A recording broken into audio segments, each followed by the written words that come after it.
Miércoles 14 de enero de 2026. Tres mensajes del Evangelio de hoy, tomado del Evangelio de San Marcos, capítulo 1, versículos del 29 al 39.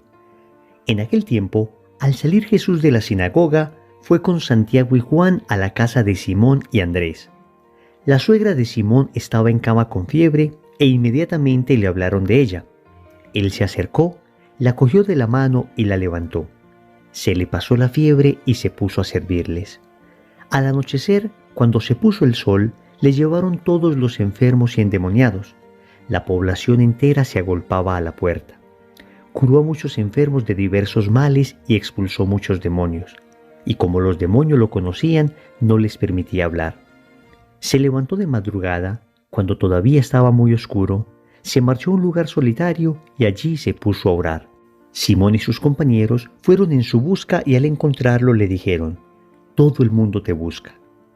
Él les respondió: «Vamos a otra parte, a las aldeas cercanas, para predicar también allí, que para eso he salido». Así recorrió toda Galilea, predicando en sus sinagogas y expulsando los demonios. Palabra del Señor. Gloria a ti, Señor Jesús. Familia, seguimos en este inicio del tiempo ordinario y el Evangelio nos vuelve a presentar itinerarios apostólicos de Jesús. Sanaciones, liberaciones, momentos de oración, momentos de enseñanzas a sus apóstoles. Hoy vamos a meditar tres mensajes de este Evangelio. Primero, ¿cuál es tu fiebre? Segundo, consejos para orar mejor. Tercero, tu corazón busca a Jesús. Vamos con el primer punto. ¿Cuál es tu fiebre? El Evangelio nos dice que la suegra de Simón Pedro estaba en cama con fiebre e inmediatamente le hablaron a Jesús de ella. El Evangelio nos dice que el Señor se acerca, la toma de la mano y la levanta, y a ella se le pasa la fiebre e inmediatamente comienza a servirle. La pregunta que el Evangelio nos tiene hoy a nosotros es esta: ¿y tu fiebre cuál es? Sabemos que físicamente la fiebre es más bien el síntoma de una enfermedad que una enfermedad en sí misma. Es decir, cuando el cuerpo se encuentra enfermo, reacciona elevando la temperatura para tratar de curar esa enfermedad. Y esto mismo puede estar pasándonos a nosotros espiritualmente. Podemos estar padeciendo algún tipo de, entre comillas, fiebre espiritual, que no serían sino los síntomas de una enfermedad más profunda. Entonces, todos esos miedos, esas ansiedades, esas angustias, esas depresiones, todas esas rabietas que nos dan en ocasiones, ese ser tan irascibles, ese hecho de vivir tan prevenidos con todos y con todo, puede que sean de alguna manera expresiones de una fiebre espiritual que tiene una causa más profunda, y es la falta de Dios en nuestro corazón. Sí, queridos amigos, es así. Cuando nos hemos alejado de Dios, cuando dejamos que el pecado entre a nuestra vida, cuando dejamos de orar, cuando dejamos de frecuentar los sacramentos, cuando dejamos de acercarnos a las cosas espirituales, entonces comenzamos a llenarnos de angustias, miedos, temores, comenzamos a llenar nuestro corazón de conceptos mundanos, de conceptos contrarios al Evangelio, y por supuesto esto se va a expresar en una fiebre en nuestra vida. Todo esto que acabamos de decir, y tal vez cada uno tiene una expresión concreta de esa fiebre. Es ese malestar general que nos produce el vivir. Es esa indisposición general que tenemos y que en ocasiones ni siquiera entendemos bien de dónde procede. He hablado con muchas personas con mucho dinero, con mucha fama, que gozan de los placeres más refinados, y cuando están lejos de Dios, siempre hay un patrón que se repite. Ellos no logran comprender de dónde viene ese malestar, a pesar de que aparentemente lo tienen todo. Amigos, nuestra fiebre hoy no es sino un síntoma de nuestra falta de Dios. Y con esto no estoy diciendo que no pueda haber enfermedades físicas, enfermedades psicológicas que necesiten tratamiento, o que todo tipo de tristeza en la vida se deba exclusivamente a razones espirituales.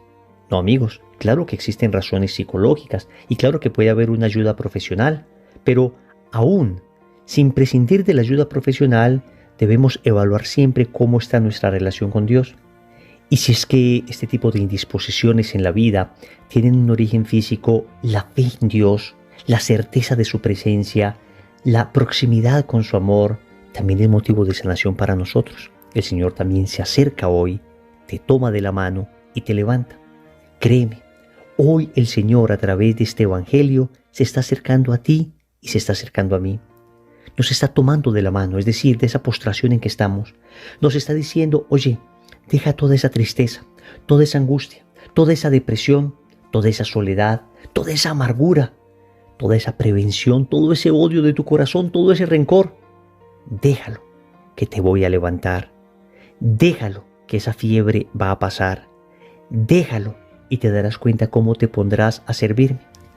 Familia, sea cual sea nuestra fiebre, sea cual sea el síntoma que esté expresando una enfermedad más profunda, tiene un sanador, Jesús de Nazaret. Basta que te confíes a Él, basta que inicies un verdadero proceso de conversión y le digas al Señor, aquí estoy, quiero servirte. Segundo, consejos para orar mejor. El Evangelio nos dice que Jesús se levantó de madrugada cuando todavía estaba muy oscuro y se marchó a un lugar solitario y allí se puso a orar. Después de que los apóstoles lo buscaron, el Señor les dijo, vámonos a otra parte, a las aldeas cercanas, para predicar también allí, que para eso he salido. Y el Evangelio nos dice que el Señor se fue a predicar, a sanar, a expulsar demonios. En estos elementos que el Evangelio nos muestra, podemos extraer una serie de consejos bien indispensables para aprender a orar mejor. Lo primero es que el Evangelio nos habla de la necesidad de un tiempo y un lugar para orar. Miren que el Señor se levantó de madrugada. La teología espiritual nos ha hablado de lo importante que es orar en la madrugada. Y eso nos habla de ese primer contacto con el Señor, inmediatamente abrimos los ojos. Es muy recomendable hacer siempre la misma oración en la mañana para que se nos vuelva un hábito. Es muy recomendable que lo primero que hagamos, antes incluso de levantarnos de la cama, sea hacer esta oración y este contacto con el Señor.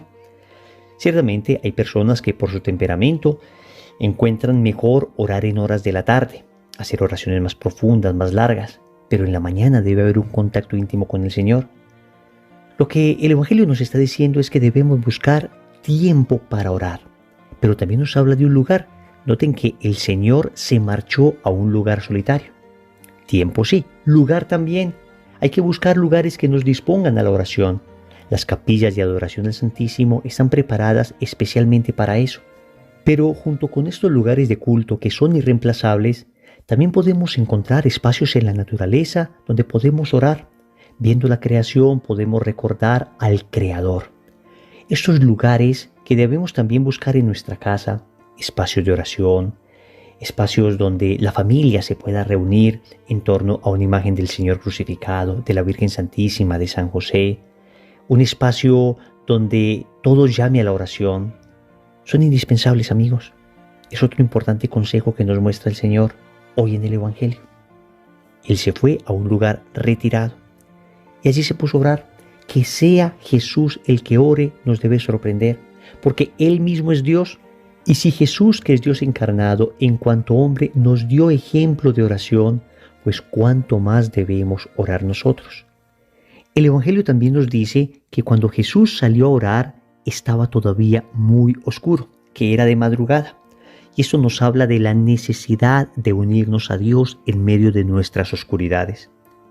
En muchas ocasiones, oramos a Dios solo cuando todo va bien, pero cuando todo se pone difícil, dejamos de orar. Esto sucede especialmente a las personas que tienen algún contacto ya con Dios, algún proceso de conversión. Es que cuando suceden cosas malas en la vida, cuando vienen acontecimientos difíciles, pues tienen la tentación de que en medio de esa oscuridad, en vez de acercarse a Dios, reclamen a Dios y le digan, ¿por qué me está pasando esto si yo te amo, si yo estoy cerca de ti, si me he esforzado por ser bueno? Y esa tentación del enemigo muchas veces hace que la oscuridad en la vida sea motivo de alejarse de la oración. Esto sucede al contrario en las personas que todavía no han empezado un proceso de conversión. Muchas veces esas oscuridades son el motivo a través del cual el Señor les llama a una mayor conversión. Sea lo que sea, la oración debe hacerse siempre, en las buenas y en las malas. Digámoslo de esta manera: si todo está bien, ora. Si todo está mal, ora. Pase lo que pase, nunca dejes de orar. Amigos, orar siempre. Y el Evangelio nos dice que después de que Jesús terminó de orar, salió a las aldeas cercanas, se puso a predicar allí, a sanar enfermos, a expulsar demonios, a hacer caridad. Es decir, la oración debe traducirse en caridad, en el ejercicio de la caridad, en hacer el bien a otras personas. Por eso es importante saber que el termómetro de la oración es la caridad. ¿Yo cómo sé si estoy orando bien? La pregunta es, ¿cuán caritativo soy después de la oración? Si oro y todavía no soy suficientemente caritativo, ¿debo orar más o debo orar mejor? Porque puede que esté orando bastante, pero tal vez la calidad de la oración no sea tan buena. Tercero, tu corazón busca a Jesús. Cuando Jesús estaba orando, Simón y sus compañeros fueron en busca de él y le dijeron, todo el mundo te busca. Querida familia, en el fondo de nuestro corazón todos buscamos a Jesús. Y yo quisiera leerles un pequeño extracto del numeral 27 del Catecismo de la Iglesia Católica que nos habla precisamente de ese deseo que tiene todo corazón humano de buscar a Dios, de ese deseo de Dios. El hombre es capaz de Dios, dice el Catecismo, con estas palabras. El deseo de Dios está inscrito en el corazón del hombre, porque el hombre ha sido creado por Dios y para Dios, y Dios no cesa de atraer al hombre hacia sí, y solo en Dios encontrará el hombre la verdad y la dicha que no cesa de buscar. Hasta aquí el catecismo. Esto va muy de la mano con lo que dice San Agustín en el inicio de su famoso libro Las Confesiones. Nos has creado, Señor, para ti, y nuestro corazón estará inquieto hasta que descanse en ti. Querida familia, aún las personas que están lejos de Dios, sin saberlo, cuando buscan la felicidad, están buscando a Dios. El terrible problema del pecado es que es una búsqueda de la felicidad de espaldas a Dios. Es una búsqueda de la felicidad de espaldas al único que puede conceder esa felicidad. Por eso lo paradójico es que mientras más buscamos la felicidad a través del pecado, más lejos estamos de ella. Pero en cambio, cuando empezamos un proceso de conversión, cuando conocemos a Cristo, nos damos cuenta que en Él está todo aquello que estábamos buscando. Oremos. Amado Señor, hoy de nuevo nos presentamos ante ti para suplicarte que nos sanes de la raíz de nuestra fiebre, que nos sanes de todo aquello que nos hace comportarnos de estas maneras, faltas de caridad, chismes, mentiras, odios. Y toda raíz de esto se encuentra en la ausencia de Dios en nuestro corazón. Por eso te suplicamos, Señor, que vengas a habitar en él. Te suplicamos que para ello nos concedas la gracia de orar bien, de orar mejor. Nos concedas la gracia de ser almas orantes, de buscar espacios para orar, de buscar tiempos para orar, de tener las disposiciones necesarias para hacerlo adecuadamente. Finalmente, Señor, hoy te digo desde lo profundo de mi alma, te necesito, te busco. Perdóname porque en muchas ocasiones a través del pecado he tratado de encontrar la felicidad y lo único que he encontrado es la desgracia, la tristeza, la amargura y la soledad. Pero hoy, Señor, entiendo que solo en ti encuentro esa felicidad que mi corazón anhela. Señor, dame lo que me pides y pídeme lo que quieras. Amén. Recordemos entonces, primero, ¿cuál es tu fiebre? Segundo, consejos para orar mejor. Tercero, tu corazón busca a Jesús. Compromiso. Vamos a tratar de tener un momento de oración, un momento de intimidad, un espacio, aunque sea pequeño, de diálogo amoroso con nuestro Dios.